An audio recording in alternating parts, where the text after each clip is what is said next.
She was 7 months pregnant, standing in the driveway of the house she designed with her own hands, and she could not get inside because her husband had changed the locks. And through the kitchen window, she could see the other woman sitting at her table, drinking coffee from the mug her 4-year-old daughter made for Mother's Day. The woman looked up, saw her, smiled, and waved goodbye. That was the moment Clara Weston stopped crying and started planning. Because 3 weeks later, she walked into the biggest social event of the year, 7 months pregnant, wearing black, carrying a single folder. Her husband was on stage, giving a speech about community and integrity, with his blonde mistress beside him in a white dress, introducing herself as Mrs. Weston. Clara smiled.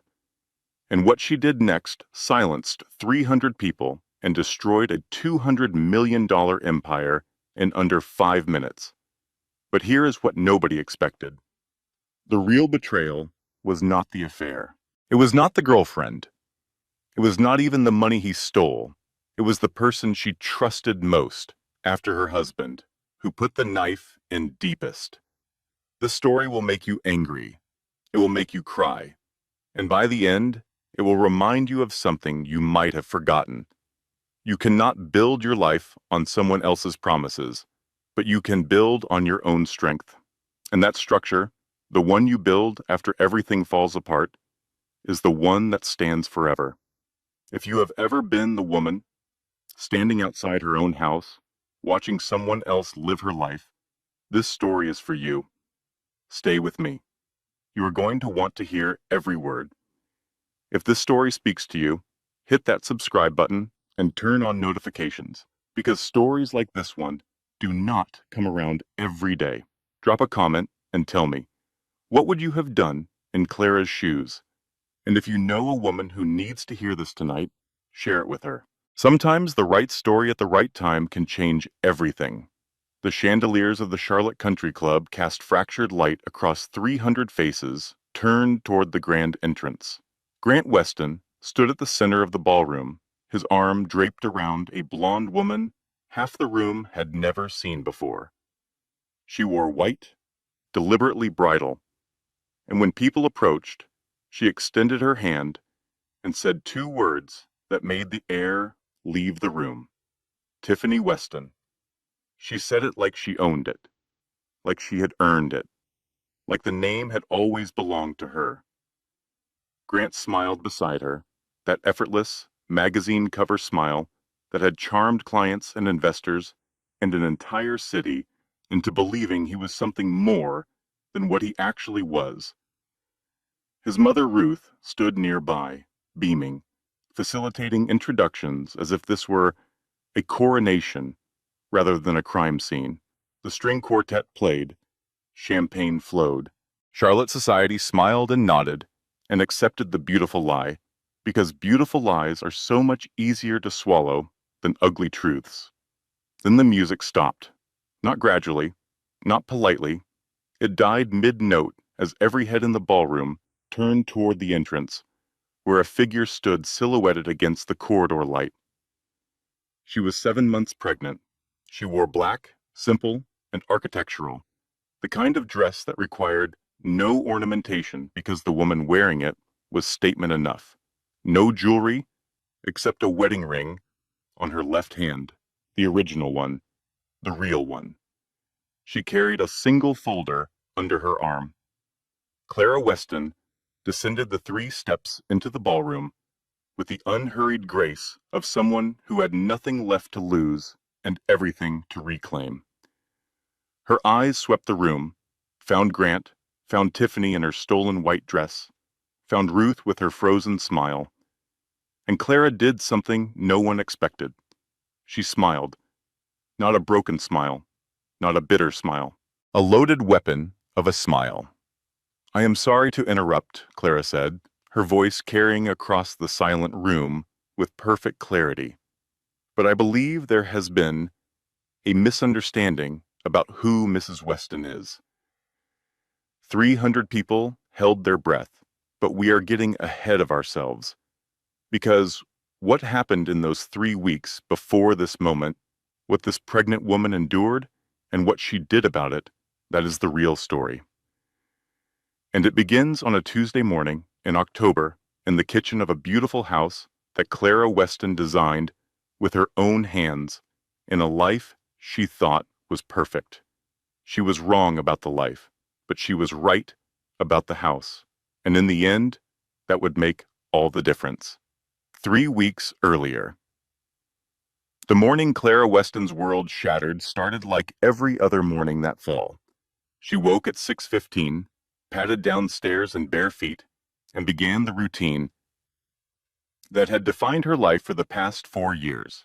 Coffee brewing, Lily's lunch packed, cartoon channel cued on the tablet for when her daughter wandered down, still sleepy and clutching her stuffed elephant.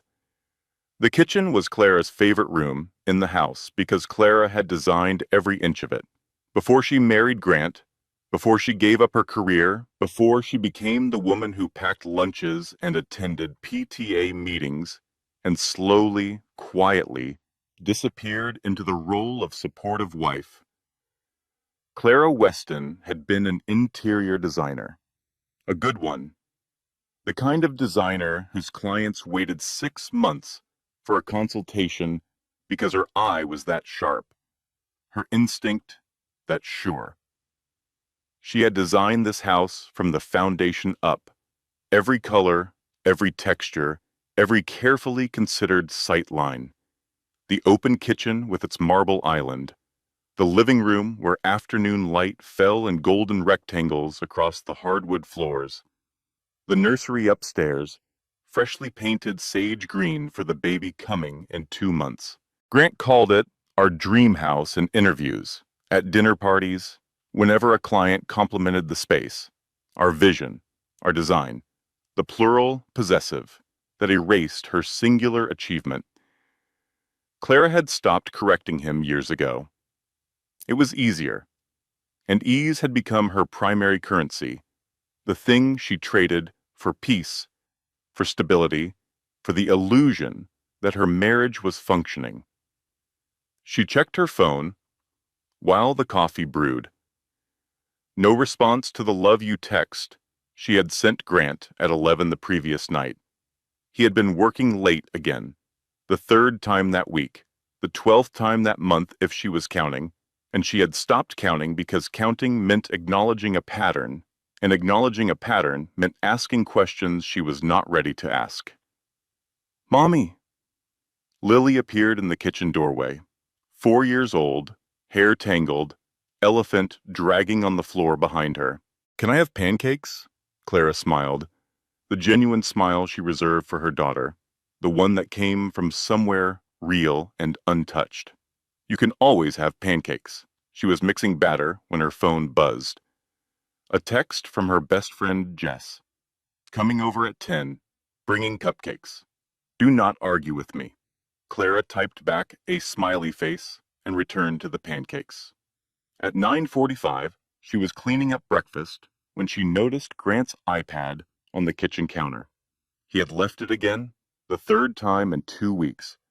He usually kept it with him, guarded it with the casual vigilance of someone who had something to guard. She picked it up to set it on his desk in the study. That was all.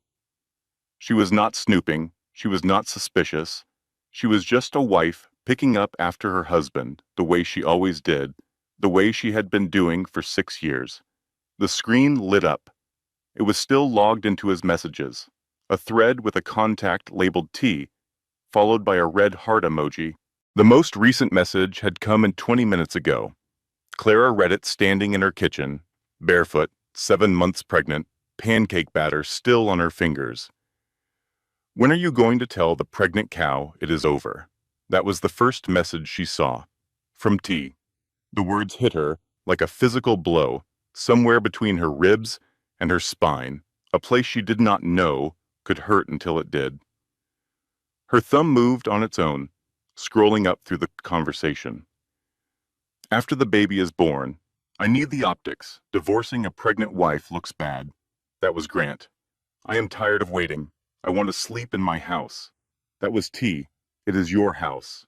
She just does not know it yet. Clara's hands began to shake. Not dramatically, not the cinematic trembling of a woman in a movie. A fine internal vibration, like a building stressed beyond its tolerances, holding together through engineering, but beginning to fail. She kept scrolling. Sent you the ring comparison. Mine is bigger. There was a photo attached. A diamond ring on a woman's hand, manicured nails, a restaurant table in the background. Clara recognized the restaurant. Grant had told her it was a client dinner 3 months ago. He had come home, smelling like wine, and smiled when she asked how it went. Great clients, he had said. Really promising. Below the ring photo, more messages. Photos of a blonde woman in Clara's kitchen, sitting at Clara's island, drinking from Clara's favorite blue mug. Photos taken in Clara's bedroom. The woman posed on Clara's bed, laughing at the camera with the easy comfort of someone who had been there many times. Clara looked at the timestamp on the kitchen photo, a Wednesday in September.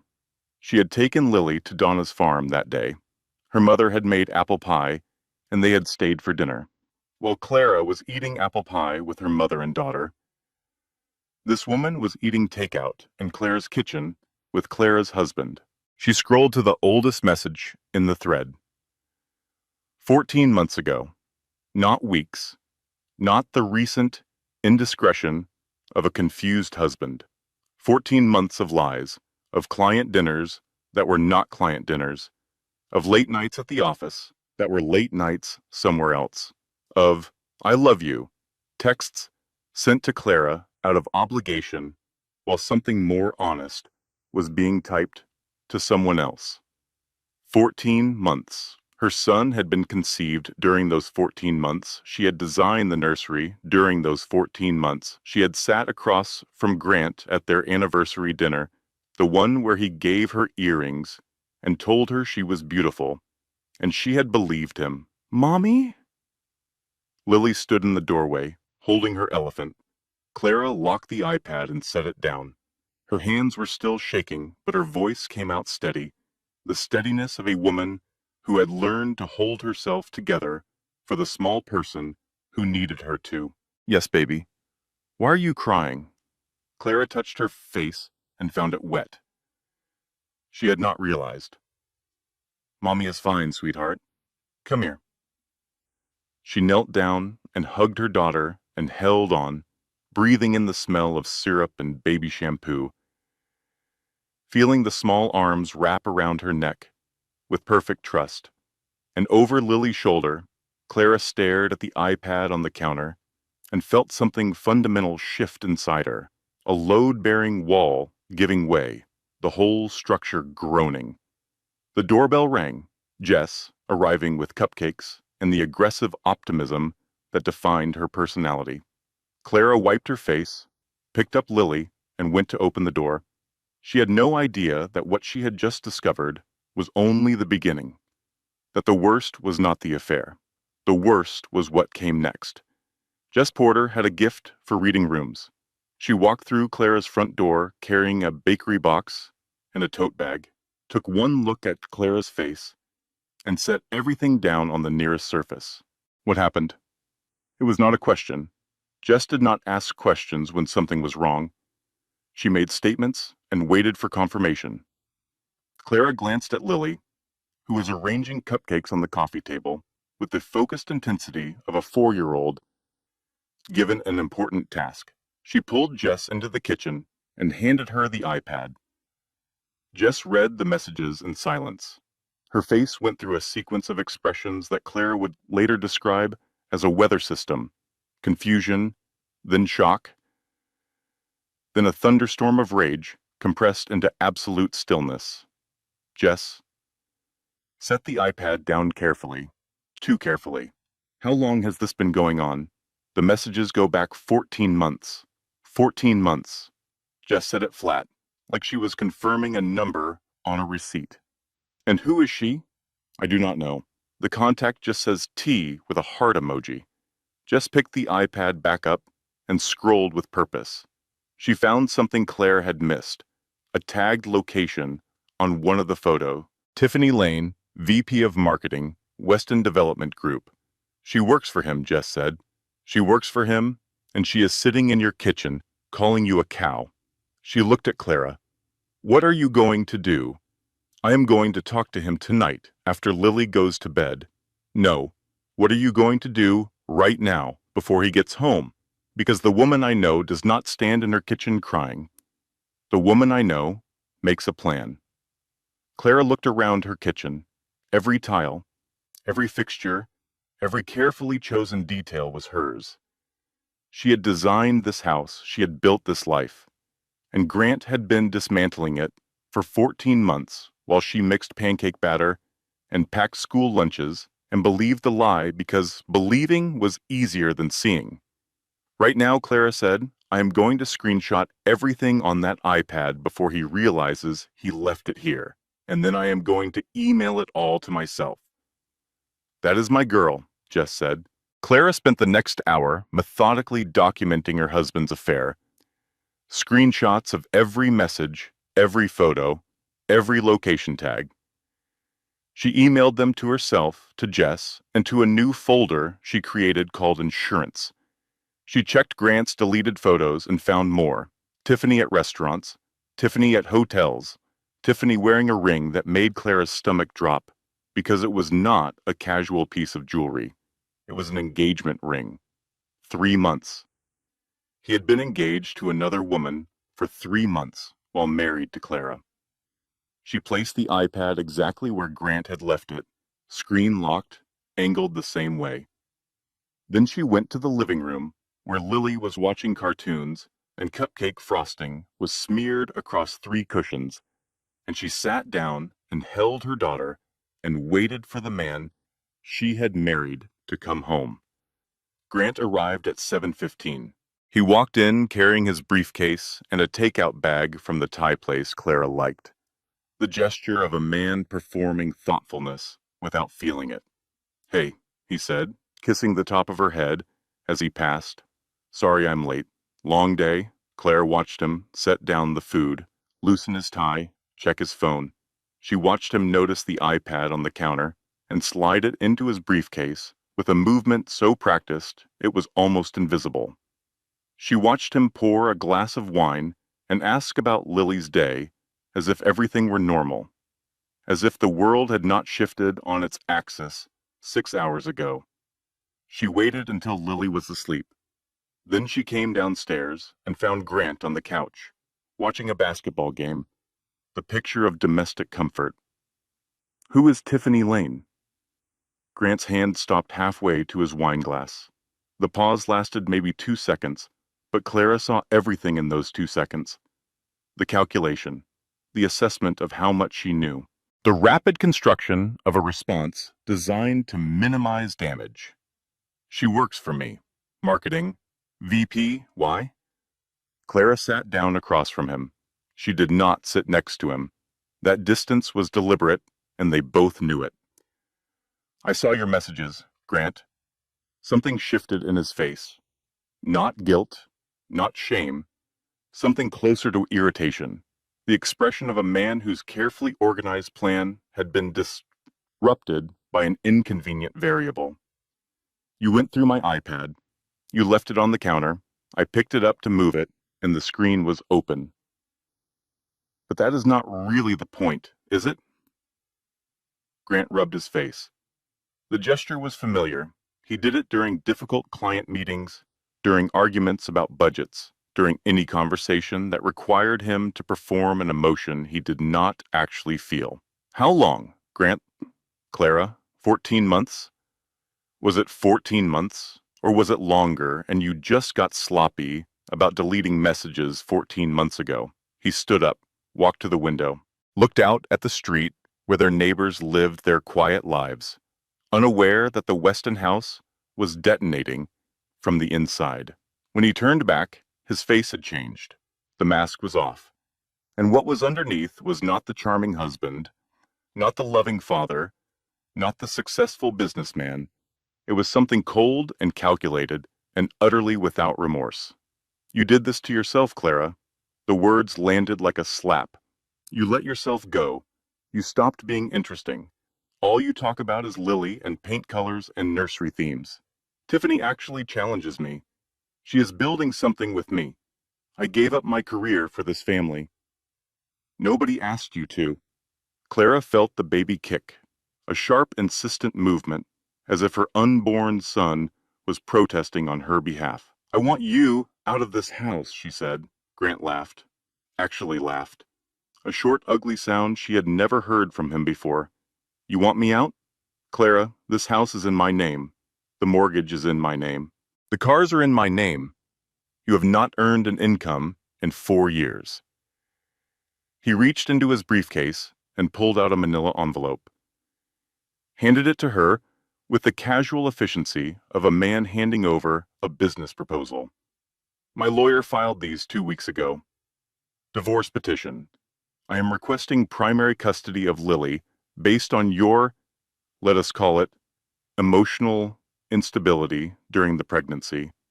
My mother has offered to assist with childcare during the transition. Clara stared at the papers. The words blurred. Filed 2 weeks ago.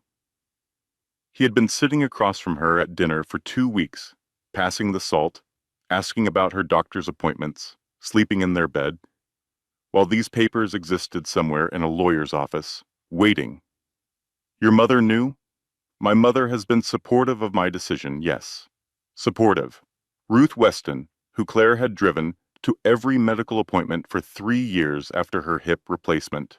Ruth Weston, who Claire had hosted every Christmas, whose birthday Clara never forgot, whose house Clara had redesigned for free as a gift. That Ruth Weston had known her son was cheating and had helped him plan the exit. Grant picked up his briefcase. My lawyer recommends you be out by the end of the month. We can discuss the details through our attorneys. He walked to the front door, opened it, paused, and Clara, please do not make this difficult. Think about what is best for Lily. The door closed behind him. Clara stood in the living room of the house she had designed, holding divorce papers she had not asked for, 7 months pregnant with a child whose father had just called her uninteresting. Upstairs, Lily slept in a room Clara had painted by hand, stars and moons on the ceiling, a nightlight shaped like an owl.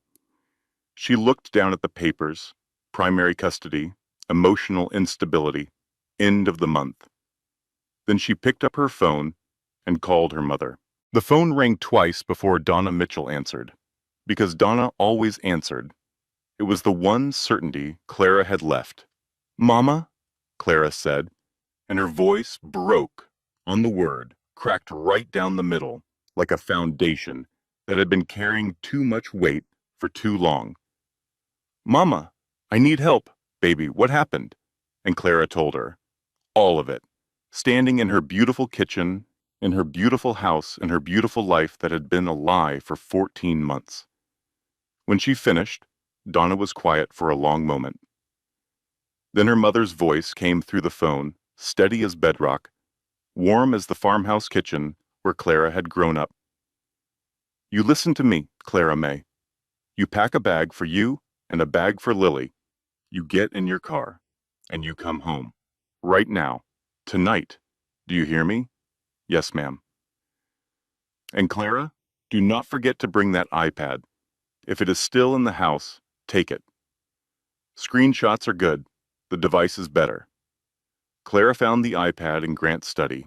He had forgotten it again, or perhaps he had simply stopped caring about being caught.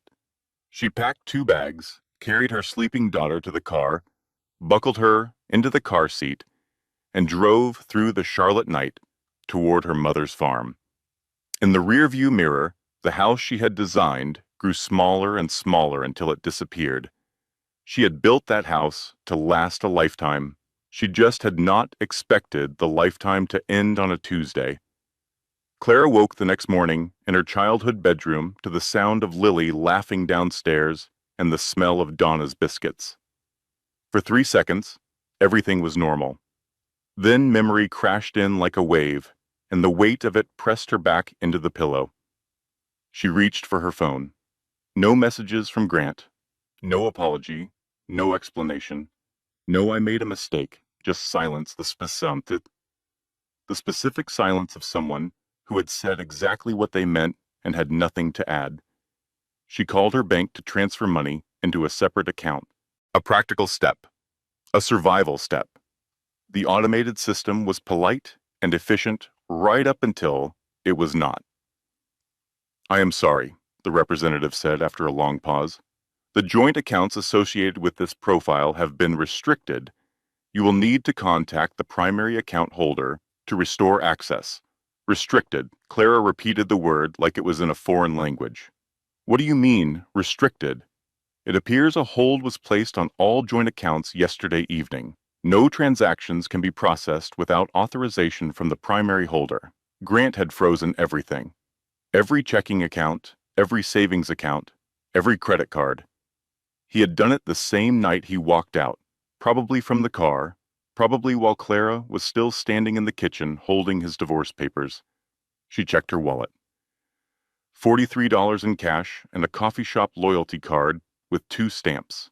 7 months pregnant, a 4-year-old daughter, and $43. She walked downstairs on legs that felt borrowed from someone else. Donna took one look at her face and set down the spatula. He froze the accounts, Clara said. Donna did not react the way Clara expected. There was no shock, no outrage, just a slow nod.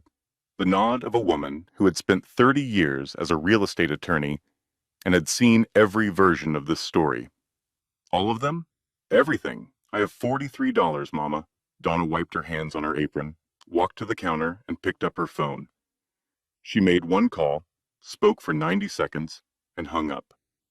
You have an appointment with Helen Caldwell at noon. She is the best family attorney in Charlotte. She owed your father a favor, and now she owes it to you. Do not worry about her retainer. I will handle it. Mama, I cannot let you. Clara May Weston. Donna's voice carried the particular authority of a Southern mother who has decided something. Your father built his business so his children and grandchildren would be taken care of. That boy built his entire company on your daddy's initial investment and your family's name. Every client he has came through connections your father made before he passed. So yes, you can let me, because this is not charity. This is an accounting correction. Clara almost smiled. Almost. Then her phone started buzzing. The first text was from Margaret, a woman from Clara's book club.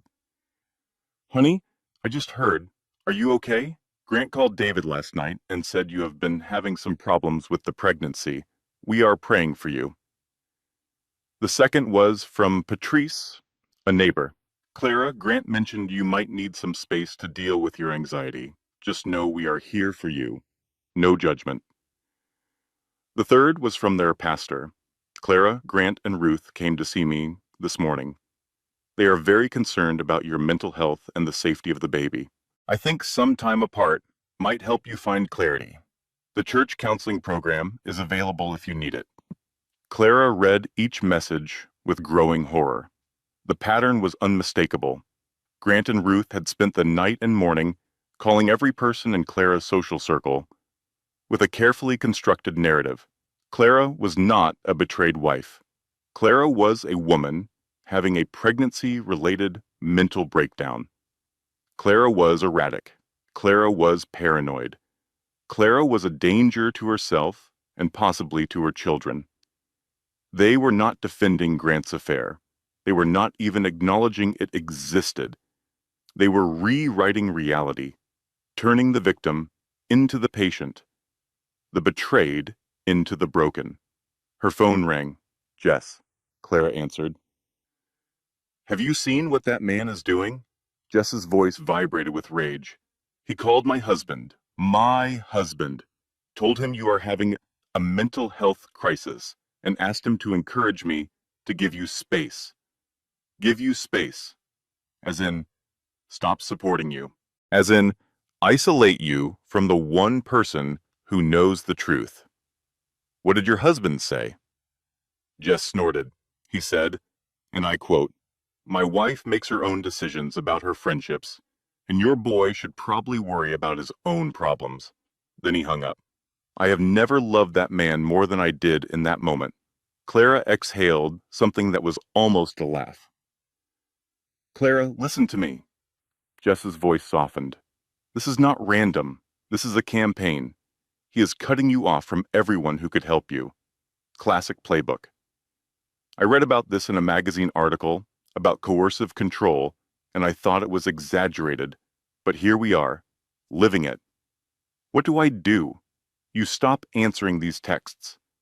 You do not defend yourself to people who have already decided you are crazy, and you go see that lawyer your mama found, because that man has had a head start, and we need to catch up fast. Clara hung up and looked at her daughter, who was eating biscuits at Donna's kitchen table and telling her grandmother a detailed story about a caterpillar she had seen at school. Lily was fine. Lily was happy. Lily had no idea that her father was systematically trying to take her away from her mother. That afternoon, Clara drove back to the house, not to confront Grant, not to beg or argue. She needed Lily's stuffed elephant, the one her daughter could not sleep without, and her own prenatal vitamins.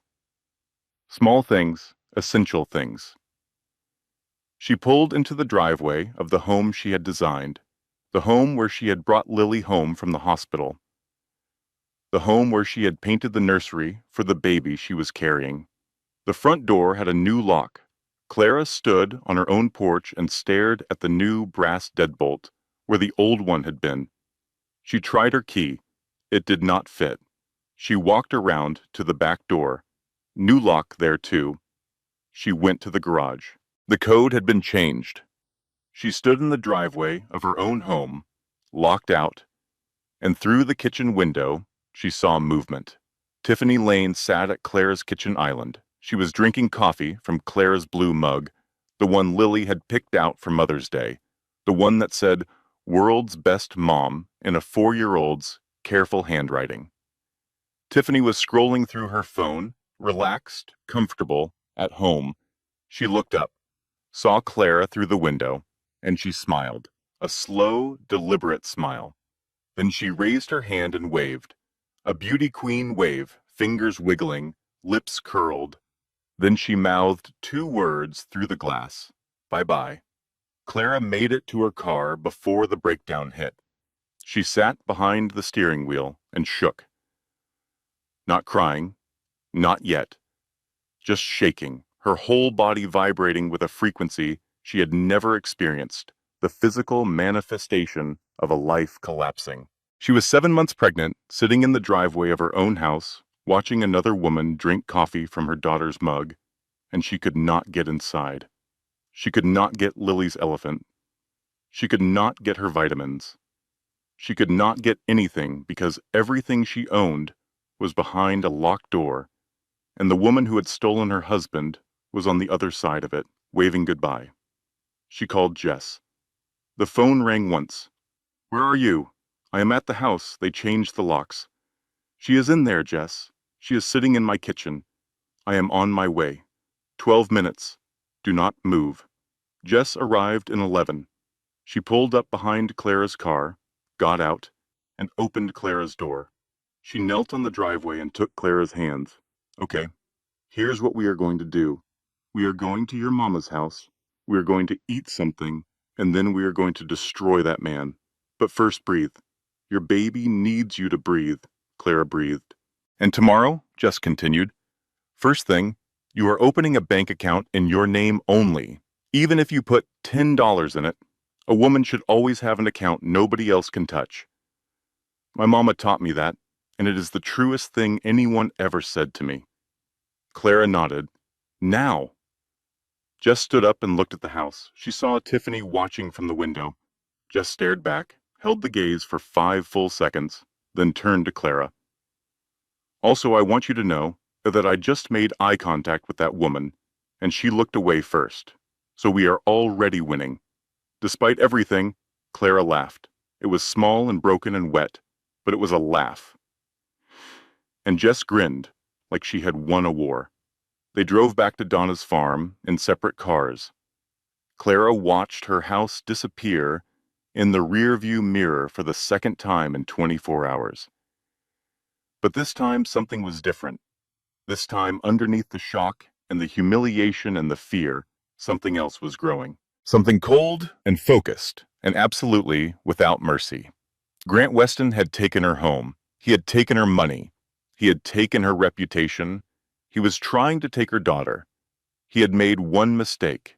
He had left her alive to fight back.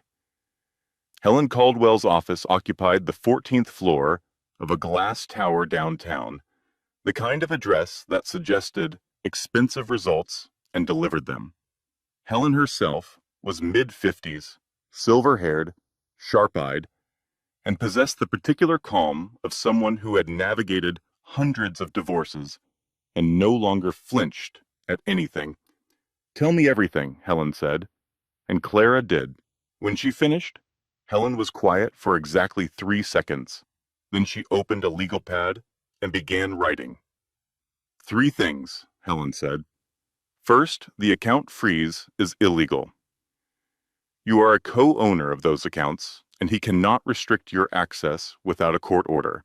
I will have that reversed by end of day tomorrow. Second, the locks. Changing the locks on a marital home to exclude a spouse is a violation of your rights of occupancy. I will file an emergency motion for re-entry. Third, and this is the one that matters." She looked up from her pad. "He filed for custody 2 weeks before telling you about the affair.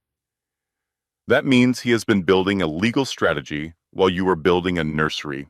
We are behind, and we need to catch up fast." "How far behind?" Helen tapped her pen on the desk. "His lawyers have had at least 2 months to prepare. They have a narrative, an unstable pregnant wife. They have supporting testimony from his mother. They have a financial structure designed to make it look like you contributed nothing to the marriage. I designed the house. I gave up my career. My father's money built his company. I know, and we are going to prove all of that. But I need you to understand something." Helen leaned forward. "This is not going to be fair. It is not going to be quick. And it is going to get worse before it gets better. Are you ready for that?" Clara put her hand on her belly, where her son was kicking against her ribs. "I am ready." Helen nodded. "Good. Now tell me about your father's investment in Weston Development." Clara's father, James Mitchell, had invested $500,000 in Grant's construction company 8 years ago. It was supposed to be a loan documented with a handshake and a verbal agreement between a father and the man his daughter loved. James died of a heart attack 3 years later, and the documentation, such as it was, died with him. Grant's lawyers were claiming it was a gift. Helen called in a forensic accountant named Mike Rawlings. Quiet, methodical, the kind of man who found stories hidden in spreadsheets, the way archaeologists found civilizations hidden in dirt. What Mike found over the next 2 weeks was not just a story. It was a crime. Grant had diverted $2.3 million from Weston Development Group into a private account over 18 months.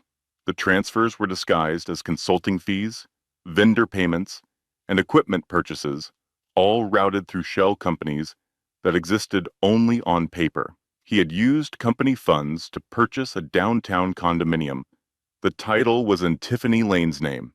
2 bedrooms, a river view, and a price tag of $420,000, all paid with money that belonged to the company and its investors. He had transferred his shares in Weston Development to a trust controlled by his mother Ruth. On paper, Grant Weston now owned nothing. In reality, he controlled everything through Ruth, who would sign whatever her son asked her to sign, and the company itself was drowning. 3 active development projects were unfunded. Subcontractors had not been paid in months. New investor money was being used to pay old investor obligations. It was not technically a Ponzi scheme, but it was close enough that the distinction was academic. He is not just cheating on you, Helen said when Mike presented his findings. He is committing financial fraud. If this becomes public, he does not just lose the divorce. He loses the company. He might lose his freedom. Clara stared at the spreadsheets, numbers she could not fully comprehend, but whose implications were devastating. He built all of this on my father's money, she said quietly, and now he is stealing from his own company to pay for his girlfriend's apartment. Helen filed an emergency motion to freeze Grant's business and personal assets and restore Clara's access to the joint accounts. The hearing was scheduled for the following Tuesday. The judge, a no-nonsense veteran named Patricia Thornton, reviewed the documentation and granted the freeze within 20 minutes. Clara walked out of the courthouse into the autumn sunshine and felt something she had not felt in weeks: hope. She called Jess from the car. "We got it. The accounts are unfrozen. His assets are locked. We have evidence of fraud." Jess screamed so loud, Clara had to hold the phone away from her ear. That night, for the first time since the discovery, Clara slept through the night.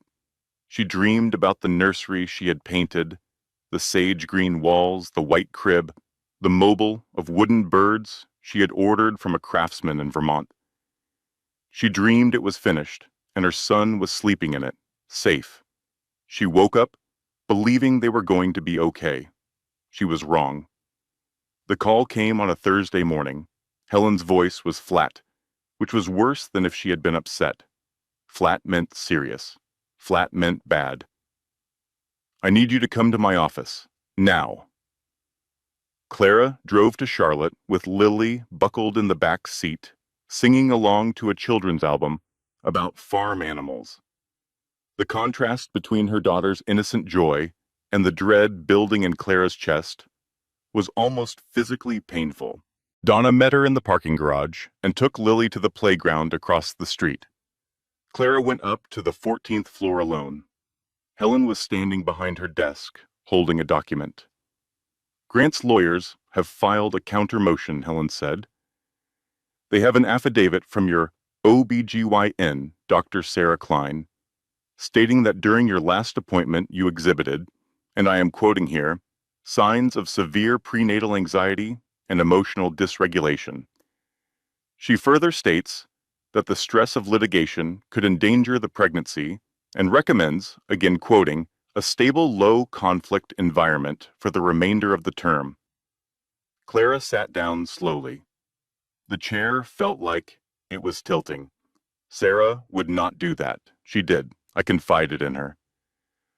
"During my last checkup, I cried and told her about the divorce. She was my doctor.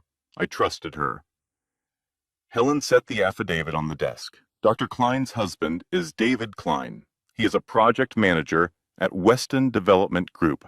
He reports directly to Grant." The room went quiet. Clara stared at the affidavit and felt something tear loose inside her. Not anger, not sadness, something deeper. The realization that the people she trusted were not just failing her. They were being weaponized against her. What does this mean? It means the judge has paused the asset freeze pending a psychological evaluation. Grant's lawyers are arguing that pursuing litigation is harmful to your pregnancy and that a cooling off period is necessary. "He is using my baby against me," Clara said. "Every time I cry, every time I am scared, they will call it evidence. They are turning my pregnancy into a cage." Helen sat down across from her. Her face was the calm, steady face of someone who had seen this before and hated it every time. "Then we stop being sad," Helen said, "and we start being strategic." That same week, Ruth Weston hosted a gathering at her home. She called it a prayer circle. She invited every woman in Clara and Grant's social network, 23 women who had been to Clara's house for dinner parties, who had watched Lily grow up, who had brought casseroles when Clara's father died. It was not a prayer circle. It was a coordinated character assassination performed over coffee cake and scripture. Clara found out because one woman, Sarah Bennett, secretly recorded the meeting on her phone and sent the audio to Clara with a note. "This is wrong. You deserve to know."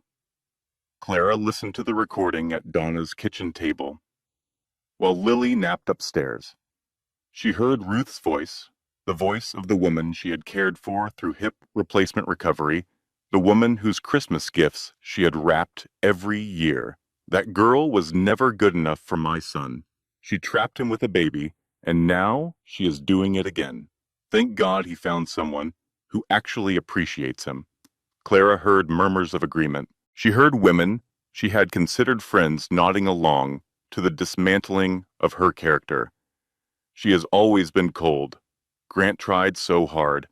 Some women just cannot balance motherhood and marriage. I always thought there was something off about her, too focused on her work.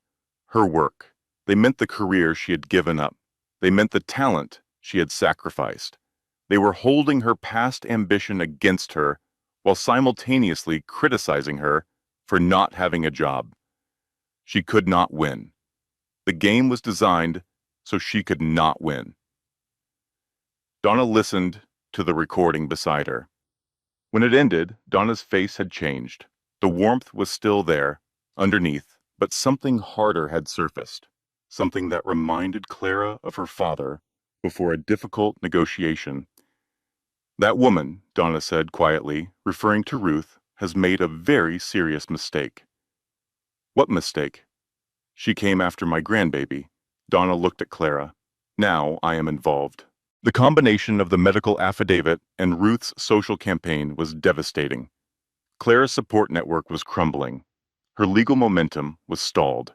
The evidence of Grant's fraud was sitting in a folder that no one could act on because the asset freeze had been paused. Grant called her that evening. His voice was soft, concerned, the voice of the man she had married. "Clara, I have been thinking, maybe we went about this the wrong way. Maybe we can sit down, just the two of us, and figure things out. For Lily, for the baby." Clara held the phone and felt something terrifying. She felt herself wanting to believe him, wanting to go back to the lie because the lie had been comfortable, had been warm, had smelled like biscuits, and sounded like Lily laughing in the kitchen. She almost said yes. Then Jess walked into the room, saw Clara's face, saw the phone, and understood everything in a single glance. Jess crossed the room in 3 steps, took the phone from Clara's hand, and raised it to her own ear. "Are you seriously calling this woman right now? After what you did? After you changed her locks and froze her money and sent your mama to trash her to every person she knows? Boy, you better talk to your lawyer because you are not talking to her." She hung up. Clara stared at her. Jess stared back. "I cannot believe, in this economy, that man has the audacity to call you crying, the same man who changed your locks." "Girl, I need a minute." She fanned herself dramatically. "I need a moment." Clara almost laughed. Almost. But later that night, alone in her childhood bedroom, she allowed herself to feel how close she had come to folding, how Grant's voice had almost reached the part of her that still loved him, still wanted the life they were supposed to have, still believed in the man he had pretended to be. She put her hand on her belly and felt her son move. "No," she whispered, "we do not go back. We go forward." The question was how. Donna Mitchell had not practiced law in 12 years, but she had never stopped thinking like a lawyer.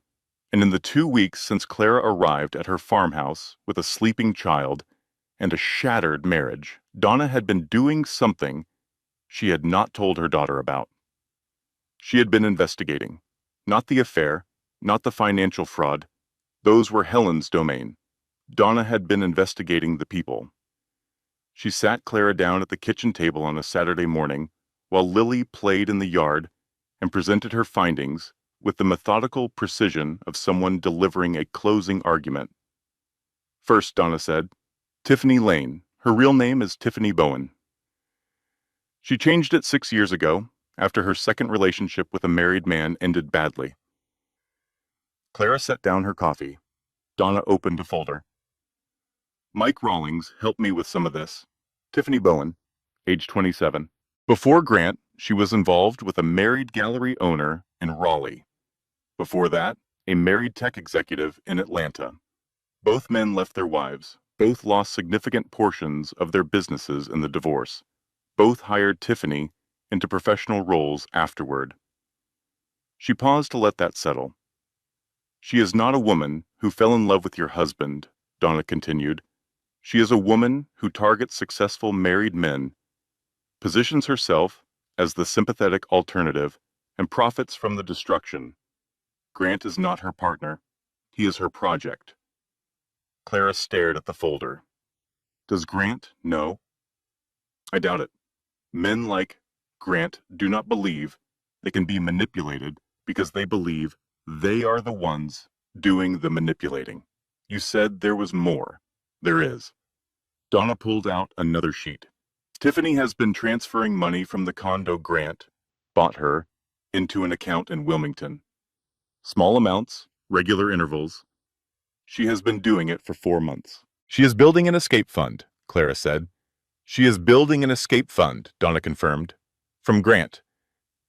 She is planning to leave him the same way he left you, probably after she has extracted everything she can from the company. Clara sat with this for a long moment.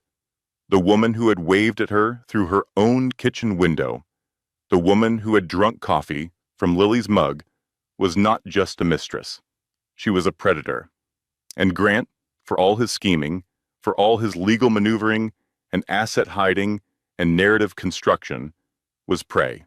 There was something almost funny about it. Almost. And the second thing, Clara said, you said first, which means there is a second. Donna's expression changed. This one is bigger. Bigger than a professional home wrecker.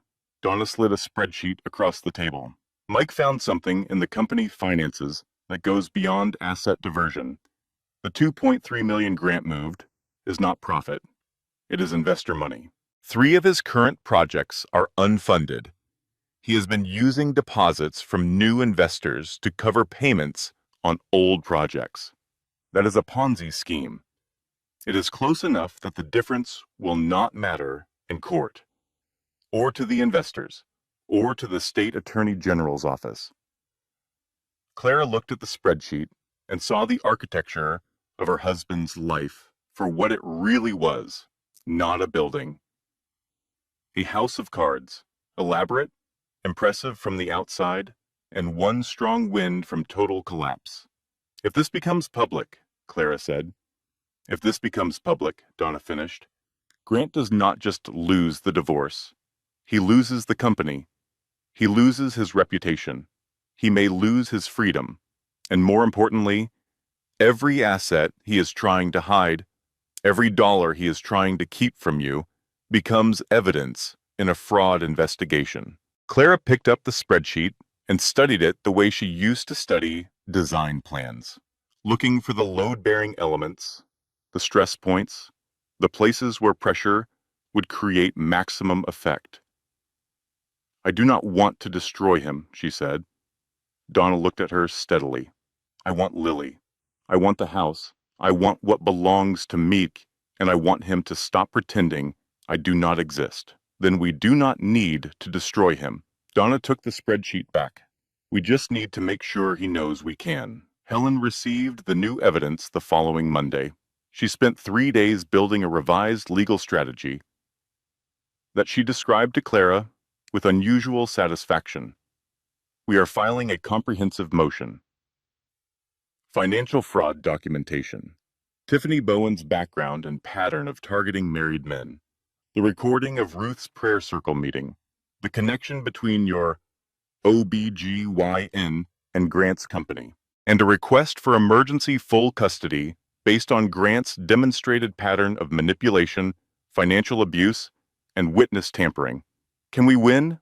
Clara, we are not going to win. We are going to make it so expensive for him to fight that surrender becomes his best option. That Friday, Grant's lawyer called Helen to discuss settlement terms. Grant's tone had changed. He was no longer demanding. He was negotiating. Helen reported back to Clara. He wants to meet. He wants to talk about a reasonable resolution. For a moment, Clara felt triumph. Small, cautious, but real. Then something happened that taught her the most important lesson about people who have spent their whole lives getting what they want. They do not stop because you are winning. They stop because they are reloading. The Charlotte Country Club annual charity gala was the social event of the season.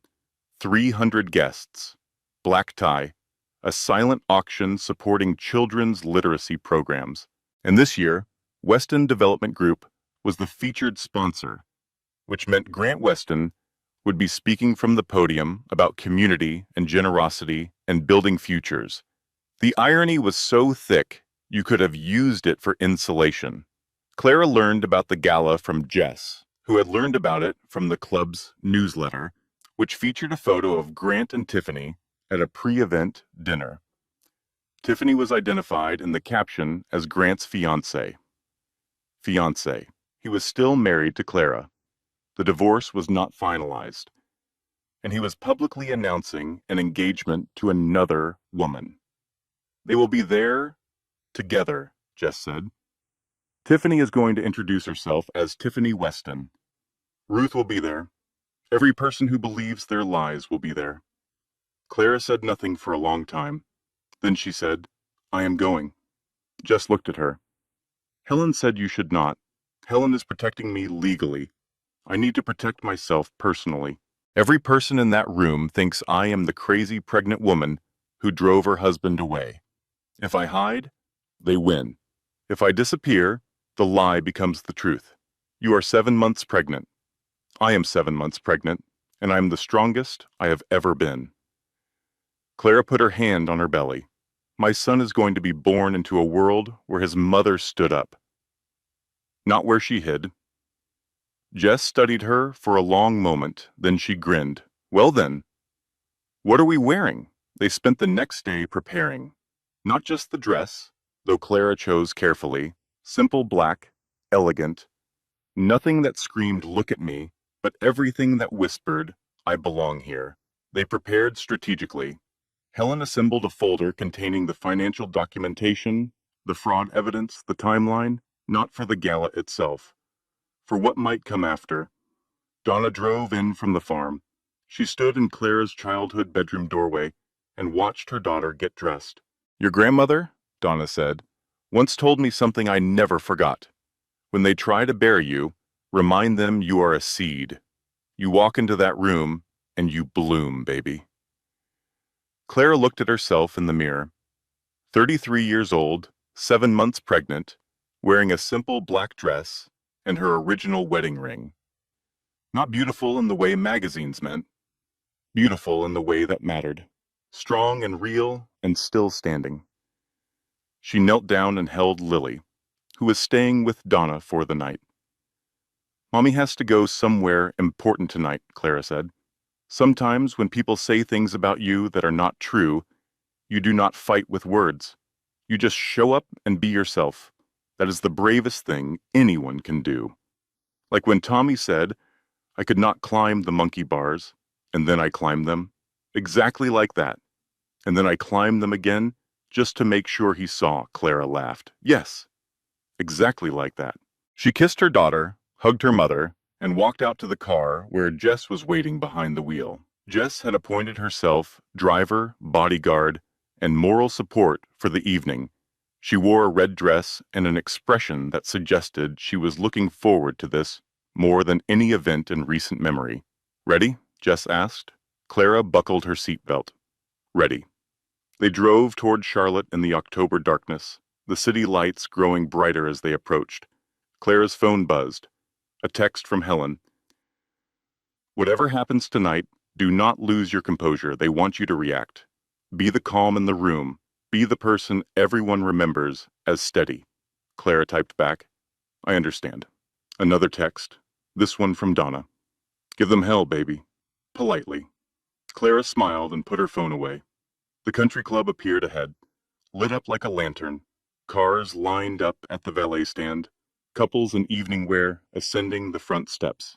Clara took one breath, then another. Then she opened the car door and stepped out into the night. The ballroom of the Charlotte Country Club smelled like lilies and money. 300 guests moved through the space in evening wear, champagne glasses catching light, conversations rising and falling in the practiced rhythms of people who attended these events regularly enough to find them both essential and boring. Grant and Tiffany had arrived first. Clara saw them immediately, positioned near the center of the room like they had been staged there. Tiffany wore white. Of course she wore white.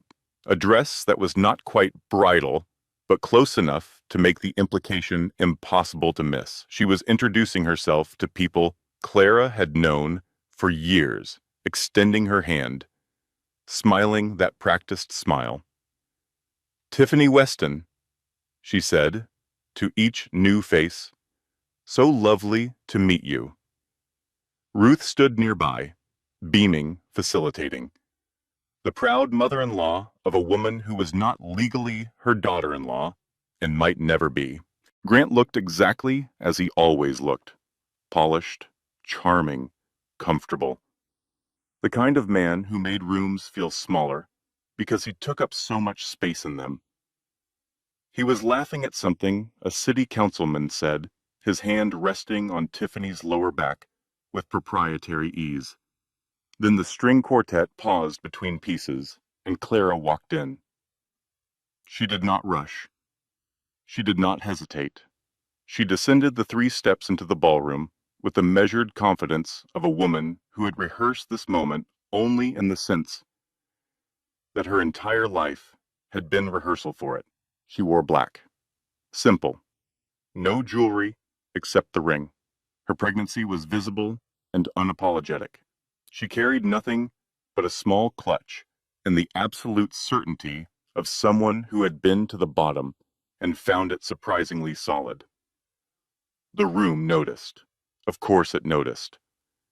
Whispers cascaded through the crowd like wind through tall grass. "Is that Clara Weston? I thought she was not coming. Oh my God! Look at Grant's face." Grant's face was worth looking at.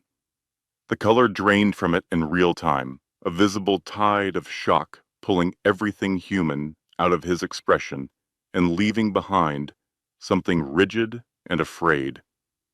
Tiffany grabbed his arm. Ruth's smile fossilized. Clara did not go to them. This was important. She went to the bar, ordered sparkling water, and turned to survey the room with the calm appraisal of someone deciding where to hang a painting. Then she did the most devastating thing possible. She started having fun. She found people she knew and talked to them. Not about Grant, not about the divorce, about their children, their work, their lives. She asked questions and listened to answers and laughed when things were funny. She was warm and present and entirely herself. The Clara that existed before Grant, the Clara that existed underneath the roles of wife and mother, and supporting character in someone else's story. People approached her, cautiously at first, then with genuine warmth, because Clara without Grant was someone they had not seen in years. She was funny. She was interesting. She was the kind of person you wanted to stand next to at a party. An older woman, a retired family attorney named Barbara Cross, approached Clara near the silent auction table. "Honey, I watched you walk in here tonight," Barbara said. "And I want you to know something. I have seen 100 women go through what you are going through. The ones who survive are not the ones who fight the hardest. They are the ones who know their worth and refuse to negotiate it. Whatever he is offering, do not settle. Your children are watching." Clara thanked her and meant it. Across the room, Tiffany was watching Clara with the particular intensity of someone whose plan was not going according to script. Clara was supposed to be absent. Clara was supposed to be hiding. Clara was supposed to be the sad, crazy, discarded wife, not this composed, glowing, magnetic woman who was systematically reclaiming every room she entered. Tiffany could not take it. She intercepted Clara near the restrooms, positioning herself in the hallway like a checkpoint. "You have a lot of nerve showing up here," Tiffany said. Her voice was sharp, but controlled. A woman performing authority she did not actually possess. Clara looked at her steadily. "This is a charity gala. I bought these tickets 6 months ago, but I understand why you might think you can decide who belongs where. You've been deciding that in my house for a while now. It is not your house anymore." "You are right," Clara said. "It is a house purchased with stolen company funds that are currently under federal review. So technically, it is not yours either." Tiffany's composure cracked, just slightly, a fracture line across the performance. "But you already knew that, did you not, Tiffany? Or should I call you Tiffany Bowen?" The blood left Tiffany's face so fast it was almost audible. "I know about the other marriages," Clara continued. She kept her voice even, conversational, as if they were discussing the weather. "I know about the gallery owner in Raleigh, the tech executive in Atlanta. Both married, both destroyed, both hired you afterward. It is quite a pattern. You do not know what you are talking about. I also know about the account in Wilmington, the one you have been filling with money from the condo Grant bought you. Your escape fund. Does he know you are planning to leave him the same way he left me?" Tiffany stood frozen. Her champagne glass trembled in her hand. "Here is some free advice," Clara said. "And this is the last kind thing I will ever do for you. Get your own lawyer. Not Grant's lawyer, your lawyer. Because when his company collapses, and it will, you do not want to be standing next to him." Ooh. Clara walked away. Behind her, she heard Tiffany's champagne glass hit the carpet. Grant found Clara, 10 minutes later, near the silent auction. His jaw was tight. His charming mask was slipping. "What are you doing here?" he hissed. "Supporting charity? What are you doing, besides committing financial fraud and introducing your mistress to our friends? You need to stop this. You are embarrassing yourself." "I am embarrassing you," Clara said. "There is a difference, and you should get used to it." She walked away from him and felt nothing. No satisfaction, no pain, just the cool clarity of a woman who had finally stopped performing the role he had written for her. The gala's MC took the podium to begin the charity presentation. As the featured sponsor, Grant was scheduled to speak. He climbed the steps to the stage, adjusted the microphone, and began his rehearsed remarks about community and responsibility and investing in the future. He was 3 sentences in when Helen Caldwell approached the event organizer and handed over a note. The MC interrupted Grant mid-sentence. "I apologize, Mr. Weston. The committee has just been made aware of something that requires attention." Helen took the microphone. She did not raise her voice. She did not grandstand. She spoke with the measured precision of a woman who understood that the quieter you spoke, the harder people listened. "I apologize for the interruption. My name is Helen Caldwell, and I represent Clara Weston. I am not here to create a scene. But, since this is a charity event supporting families in need, the committee should be aware that Weston Development Group, tonight's featured sponsor, is currently under investigation for financial misconduct, including misuse of investor funds that may affect several people in this room." She placed a folder on the podium. "This documentation has been provided to the appropriate authorities. I trust the committee will want to review it before the company's name appears on additional materials." 300 people in perfect silence. Grant stood on stage, mouth open, the polished mask finally shattered. Ruth rushed forward. "This is a lie. This is that woman's revenge." And then Donna Mitchell stood up from her table in the back of the room. She was 61 years old and 5'4", and she had the voice of a woman who had argued cases in front of the North Carolina Supreme Court. "Ruth, sit down.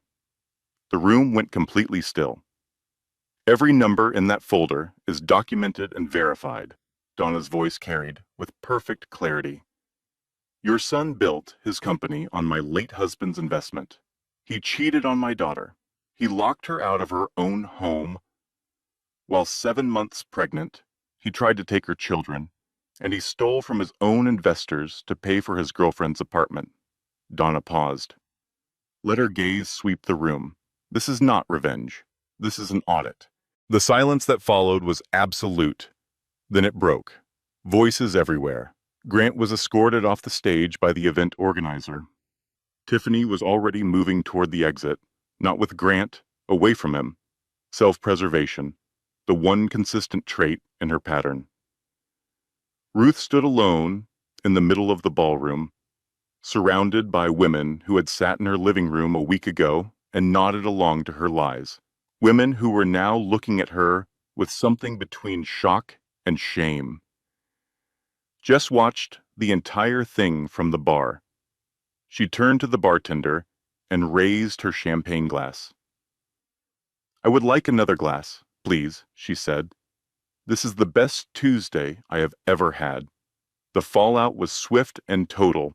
Within 48 hours of the gala, 3 of Grant's largest investors filed civil suits against Weston Development Group. The state attorney general's office opened a preliminary inquiry into the company's financial practices. 2 active construction projects were halted. Subcontractors who had been waiting months for payment began filing liens. Grant's lawyer called Helen to request an emergency settlement conference. His tone had changed entirely. The arrogance was gone. What remained was the particular desperation of a man who had just realized that the walls he built were closing in on him. Tiffany Lane, or rather Tiffany Bowen, disappeared from Charlotte within a week. Her downtown condo was emptied in a single afternoon. Her Wilmington account was frozen as part of the fraud investigation, but she had apparently planned for this contingency because she vanished so thoroughly that even Mike Rawlings could not immediately locate her. She left Grant a note. Clara never learned what it said, but Grant's behavior afterward suggested it was not kind. The woman he had destroyed his marriage for, the woman he had called challenging and interesting and worthy of his attention, had done exactly what Clara's mother predicted. She had extracted what she could and moved on to the next target. Grant was left with the wreckage. Ruth's prayer circle dissolved. The recording Sarah Bennett had made circulated through their social network with the unstoppable momentum of truth in a community built on appearances. Women who had nodded along to Ruth's character assassination now distanced themselves with the speed of people who had just realized they were standing too close to a fire. Dr. Sarah Klein's involvement was reported to the state medical board by Helen. The ethics review was pending, but Dr. Klein had already lost several patients who learned that their doctor had weaponized a vulnerable woman's confession for the benefit of her husband's employer. And through all of it, Clara waited. She waited at Donna's farmhouse with Lily and her growing belly, and the patience of a woman who understood that the most important structures are not built quickly. She reviewed documents Helen sent. She answered questions from Mike Rawlings. She ate her mother's cooking and played with her daughter and felt, for the first time in months, something that was not quite happiness, but was in the same family. Peace, maybe, or the beginning of it. The custody hearing was scheduled for a Wednesday in November. Judge Patricia Thornton's courtroom was smaller than Clara expected, institutional and fluorescent, the kind of room where lives were decided under bad lighting. Grant arrived with his remaining lawyer. He had lost weight. His suit did not fit right. The charming mask was gone entirely now, and what remained was a man who looked like he had not slept in weeks, which, Clara thought, he probably had not. Ruth was there too, in the front row. She wore her church face, serene and righteous, but her eyes moved constantly, scanning the room for threats. Helen presented the case with surgical precision. The financial evidence, the fraudulent asset transfers, the lockout of a pregnant spouse, the coordination with Ruth to destroy Clara's social support network, the weaponization of a medical professional's confidential relationship, the introduction of a mistress with a documented pattern of targeting married men. She laid it out not as a story of a wronged wife, but as a pattern of calculated abuse. Each fact connected to the next, each piece of evidence supporting a single conclusion. Grant Weston had not simply had an affair. He had conducted a systematic campaign to erase his wife from her own life. Grant's lawyer attempted to counter. He presented Grant as a man who had made mistakes but loved his daughter, a man who was willing to change, a man who deserved a second chance. Judge Thornton listened to both sides. Then she removed her reading glasses and looked directly at Grant. "Mr. Weston," she said, "this court has reviewed the evidence extensively, and I want to be very clear about what I have seen. I have seen a man who filed for divorce while his pregnant wife was designing a nursery for their unborn child. I have seen a man who froze his wife's access to marital funds, leaving her with $43 and a 4-year-old daughter. I have seen a man who changed the locks on the family home and allowed his mistress to occupy it. I have seen a man who coordinated with his mother to systematically poison his wife's social relationships. And I have seen a man who arranged for his wife's doctor to violate patient confidentiality to support his custody claim." She paused. "You did not simply break your marriage vows, Mr. Weston. You tried to erase your wife. You tried to make her disappear, and when she refused to disappear, you tried to have her declared unfit." The courtroom was silent. This court awards full custody of the minor child Lily Weston to her mother, Clara Weston. Mr. Weston is granted supervised visitation, the terms of which will be determined by this court following a complete psychological evaluation of the father. The marital home is returned to Mrs. Weston immediately, and Mr. Weston is ordered to pay temporary spousal support effective today. Judge Thornton looked at Grant one more time. "I have been on this bench for 22 years, Mr. Weston. I have seen many things. Your conduct toward your pregnant wife represents one of the most calculated acts of cruelty I have encountered in this courtroom. I strongly suggest you use the time before your next hearing to reflect on what kind of father, what kind of man you want to be." She struck the gavel. Clara walked out of the courthouse into the November air. Donna was on her left, Jess was on her right, Lily was at school, safe, unaware that a judge had just decided her future in a fluorescent room on a Wednesday afternoon. The three women stood on the courthouse steps and breathed. "So?" Jess said finally. "Can I say his name now?" Clara looked at her. "His name? You know, that man. Does he get his name back?" Clara considered this for a moment. "No," she said. "He is still that man." "Forever," Jess nodded. "Good, because that man is a lot more than he deserves." Donna put her arm around her daughter. "Let us go get your little girl from school, and then let us go home. Home. Clara's house. The house she designed. The house that was hers again." They drove to the elementary school, and Clara walked in and signed Lily out and carried her to the car, even though Lily was really too big to carry, and Clara was really too pregnant to be carrying her. But some moments require physical closeness, regardless of logistics. "Mama, why are you squeezing me so hard?" "Because I love you. I love you too. Can we get ice cream?" "We can always get ice cream." They drove to the house, Clara's house.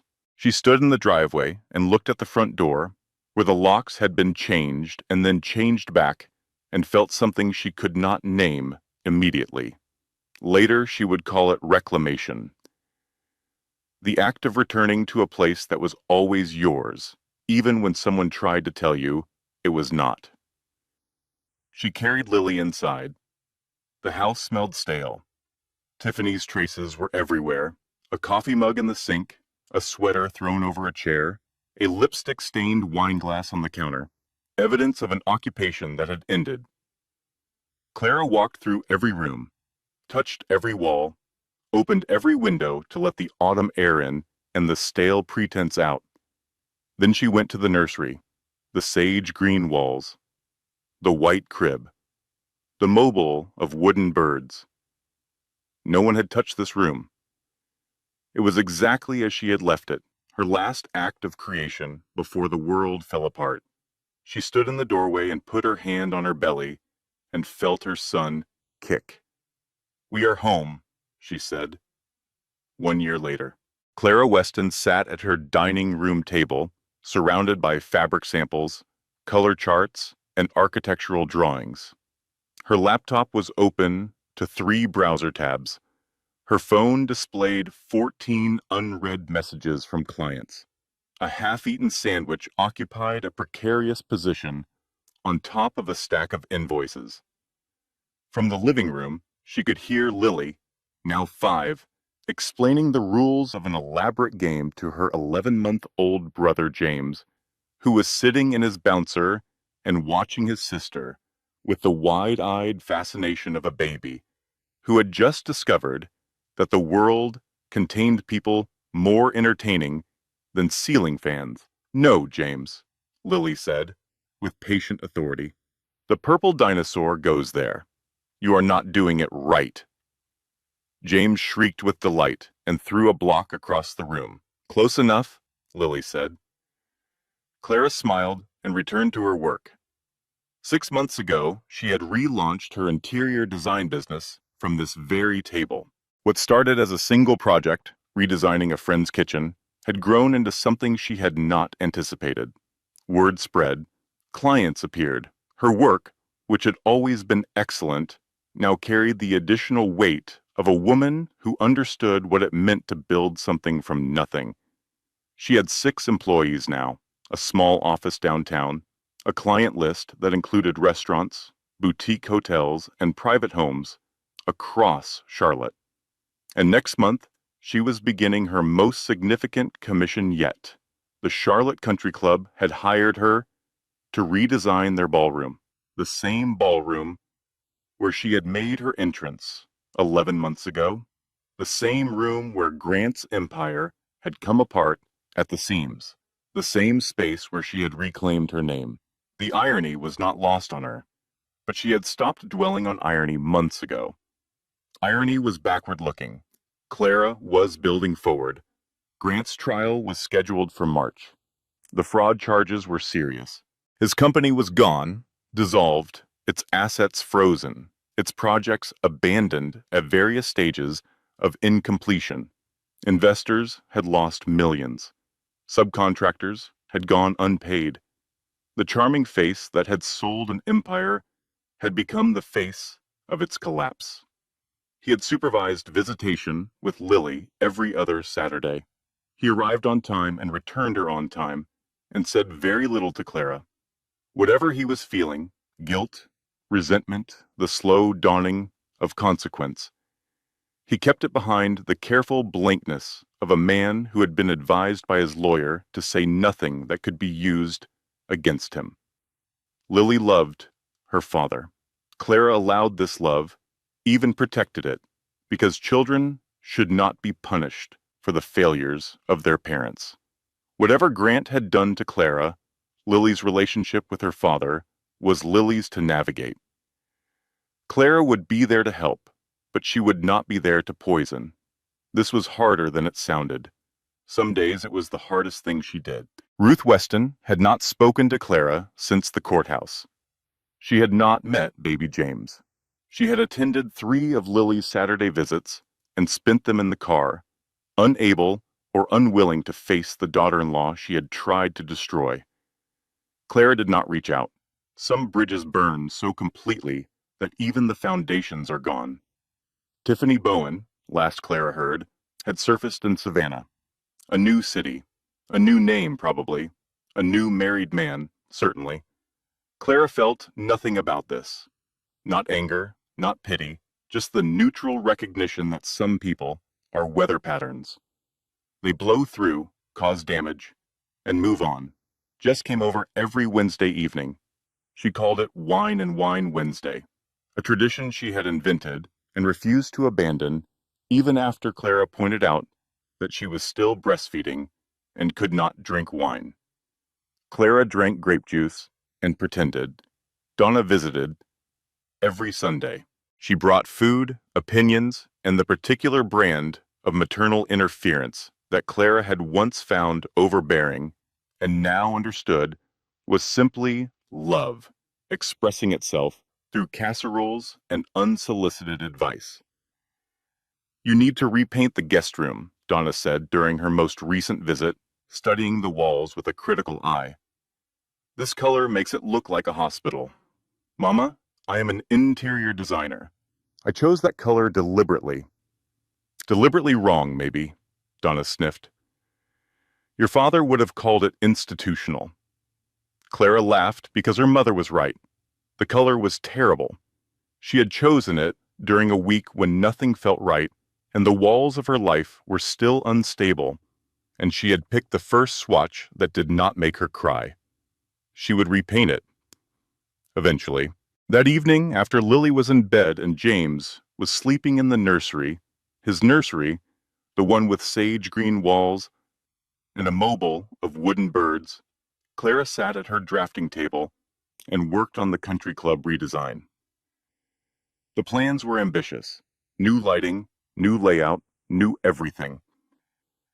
She was transforming the space from a ballroom that whispered old money and quiet judgment into something warmer, more open, more honest. A room that did not need pretense to be beautiful. Her phone buzzed. She glanced at it, expecting a client email.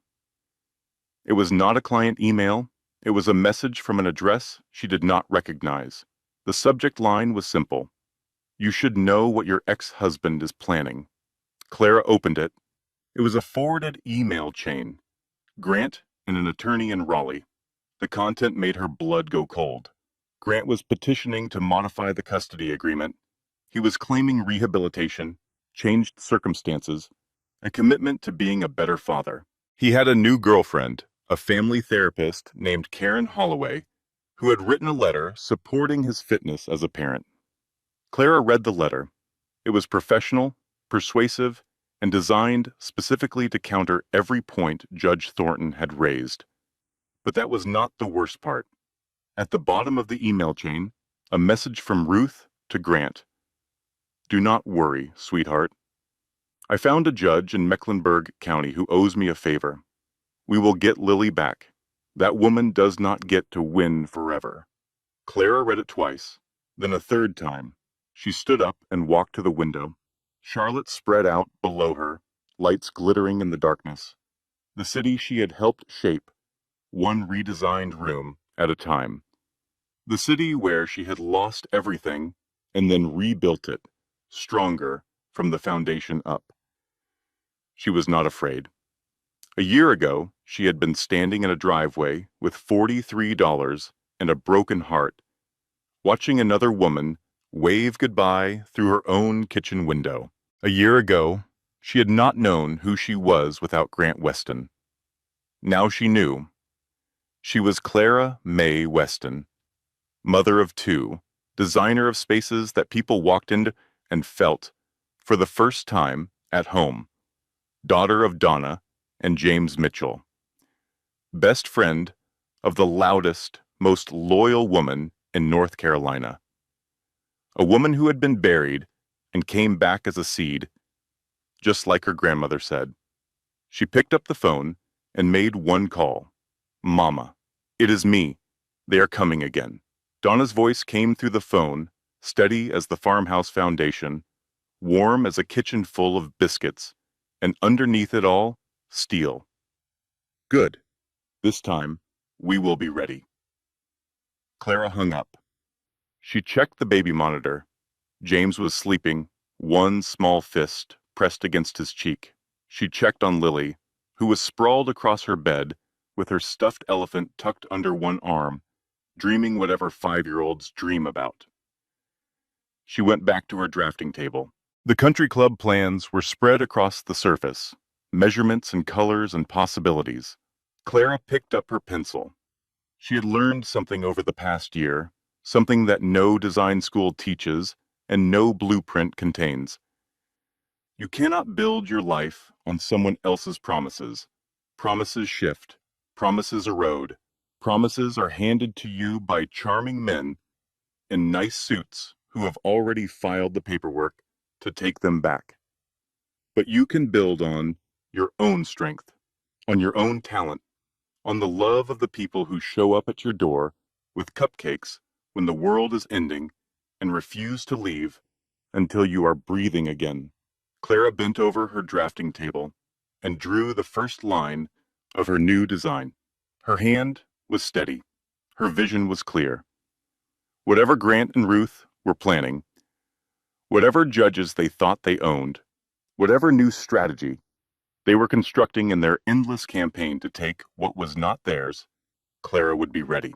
Because Clara Weston did not break. She redesigned. And this time, she was building something that would last. Not a house, not a marriage, not a firm built on someone else's money and someone else's lies. A life, her life, built on her own foundation, with her own hands, bearing only her own name. And that structure, the one you build after everything else has fallen, the one you construct from the ruins of someone else's betrayal, that is the one that stands forever. This content was carefully researched, developed, and manually edited by our team to deliver meaningful stories with real-life lessons. Thank you for being part of this community.